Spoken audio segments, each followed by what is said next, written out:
Hey guys, it's Nutcase, and today's video I'm gonna show you how I changed up my pen Ita bag a bit. So this previous bag I had a very thin backing, and this is the only way you could access the pens as well, was this little zipper area.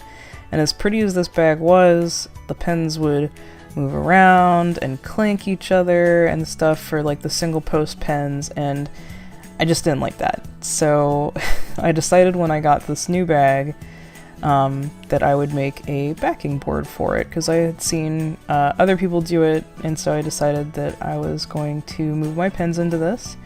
Unlike the other one, as you can see, the window is super open, so like you can open it almost up completely. It just has like a little bit of the edges there, as you can see. It doesn't unzip. And so what I've done is I've taken a piece of cardboard, which it could be cardboard, it could be foam core, anything that's stiff enough but not too thick, because you want to still be able to stick your pens through it, which you'll see that I add padding to this, which I really shouldn't have, but you'll also see that I remove it.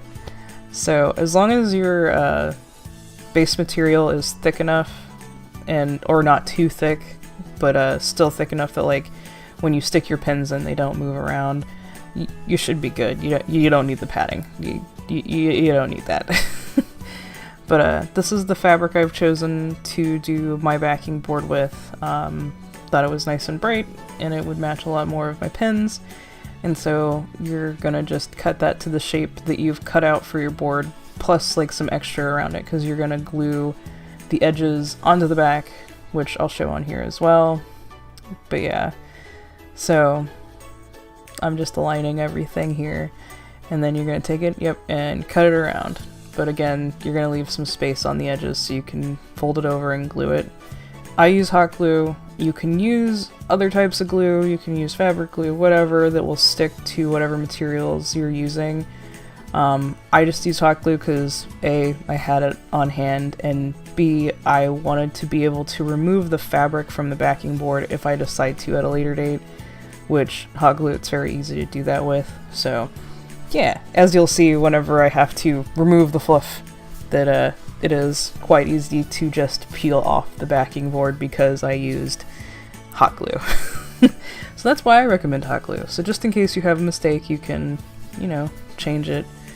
But also if you again want to like take the fabric off, maybe change it to a different fabric, or you can make multiple boards, which I actually got some other fabric which I may make a second board for, so I can change out things or something depending on like what convention I'm going to. I could change out my my board, so that's also an option. That's why making backing boards is really nice, because you can just put them in and take them out and not have to worry about like readjusting all the pens every single time, unless you want to like move them over to the other board kind of thing. So yeah, really this project is showing you this part right here, and it's just making the backing board and then assembling the bag, besides me showing you my mess up of making it fluffy, which it looked really nice and it felt really nice, honestly, but like, yeah, the pens couldn't go all the way through. I would say that if you're using this for things other than just like hard